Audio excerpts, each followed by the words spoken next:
आप देख रहे हैं डार्क फाइल्स। तो चलिए बढ़ते हैं आज की इस कहानी की ओर। गांव जाने के बाद मेरे पास बस 3 काम ही होते हैं, खाना, सोना और हर रात रमेश काका की कहानियां सुनना। रमेश काका हमें हर रात गांव में घटी सच्ची घटनाएं सुनाया करते थे। रमेश काका का घर हमारे घर से थोड़ी दूरी पर था, तो वहां हम रात के 8 बजे तक पहुंच जाया करते थे। रमेश काका अपने घर पर अकेले रहते थे। उनका इस दुनिया में कोई भी नहीं था, इसलिए उनको भी सभी के साथ मिलजुल कर रहने में काफ़ी अच्छा लगता था। ऐसे ही उस रात मैं चलकर रमेश काका के घर गया तो रमेश काका आग जलाकर ताप रहे थे। मुझे देखते ही काका ने कहा, अरे बिंटू, कब आए तुम? इस पर मैंने काका से कहा, वो काका, आज ही सुबह आया हूँ, अभी 2-3 दिन रहूँगा। इस पर काका ने मुझे बैठने को कहा।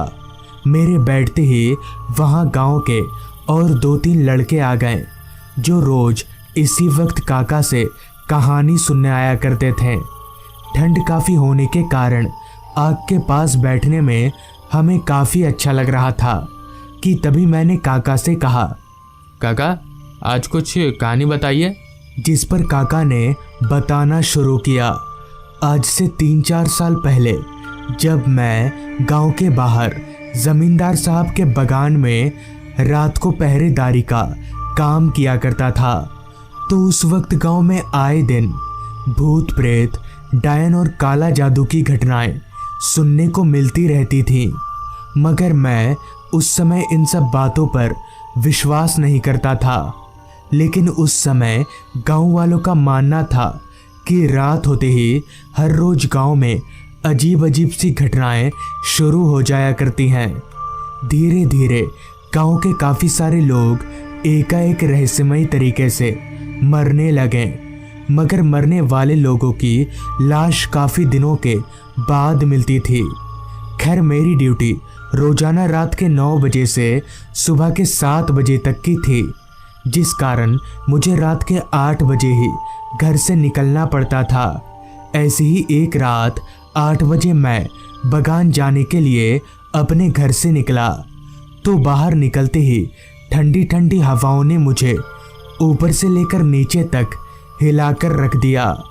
मैंने जब अपनी निगाहें इधर उधर घुमाई तो रोजाना की तरह सारा गांव मुझे वीरान सा लग रहा था, क्योंकि उस समय जब मैं रात के 8 बजे ड्यूटी जाया करता था तो गांव के सभी लोग डर के मारे अपने घरों में दुबक कर बैठे रहते थे।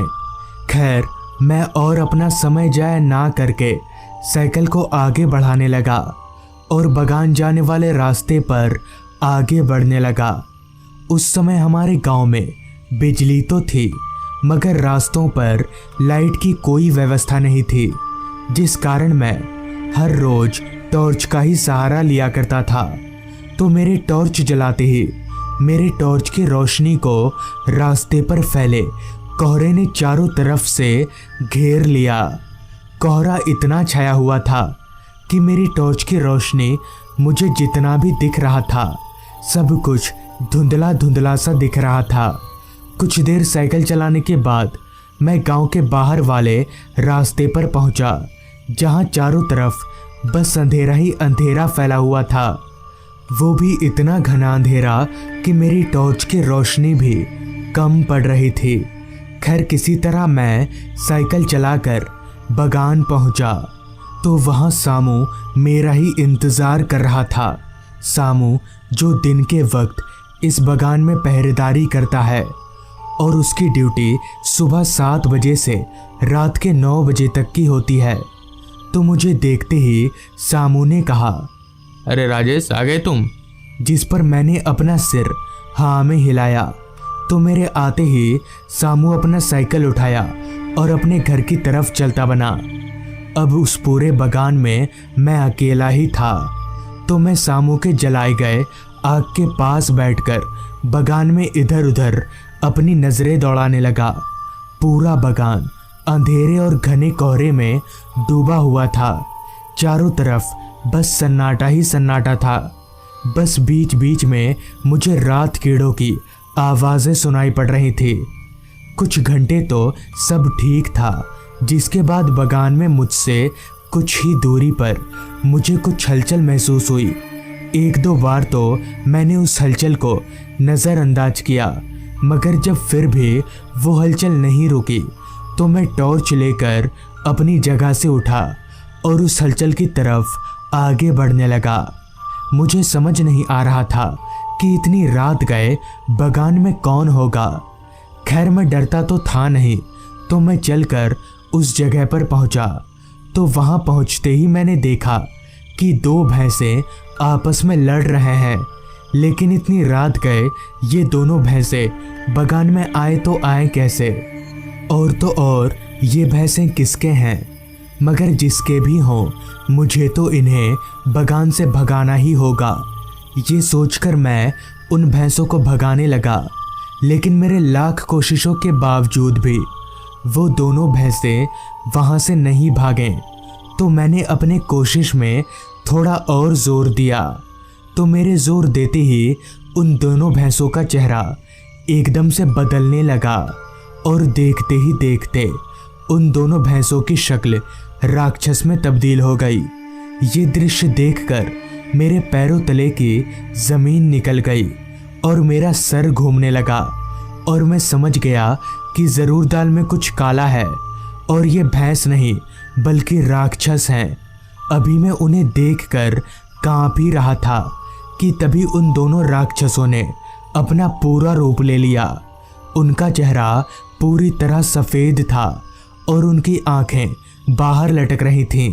इतना सब देखने के बाद मेरी और हिम्मत नहीं हुई कि मैं वहाँ रुक सकूं, जिस वजह से मैं जैसे तैसे वहाँ से भागने की कोशिश करने लगा। मगर जैसे ही मैंने वहाँ से भागने की कोशिश की कि तभी एक राक्षस मेरे सामने आकर खड़ा हो गया और उसने एकदम से मेरा गला पकड़ लिया।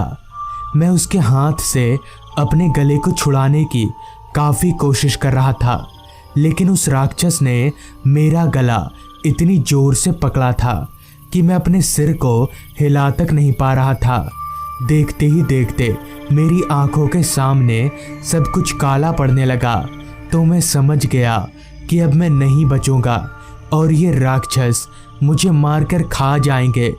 कि तभी मैंने अपने हाथ में बंधी ताबीज को उस राक्षस पर सटाया। तो मेरे ताबीज सटाते ही उस राक्षस ने मेरा गला एकदम से छोड़ दिया और इसी का फ़ायदा उठाकर मैंने वहाँ से दौड़ लगा दी और अपने पैरों को ज़मींदार साहब के घर पर ही रोका। तो इस तरह से उस रात मेरी जान बच गई।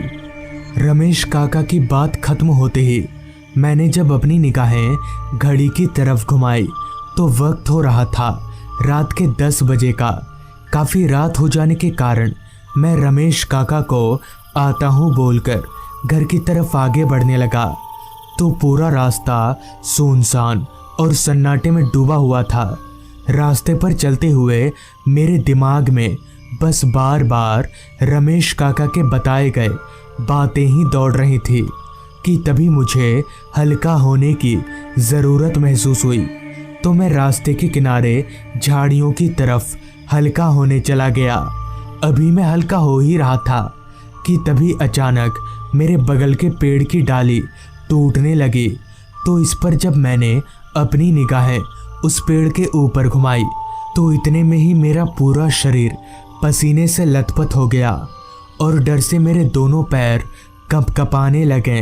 दरअसल उस पेड़ पर एक भयानक सा दिखने वाला आदमी बैठा हुआ था, जिसके इतने लंबे पैर थे कि वो ज़मीन को स्पर्श कर रहे थे।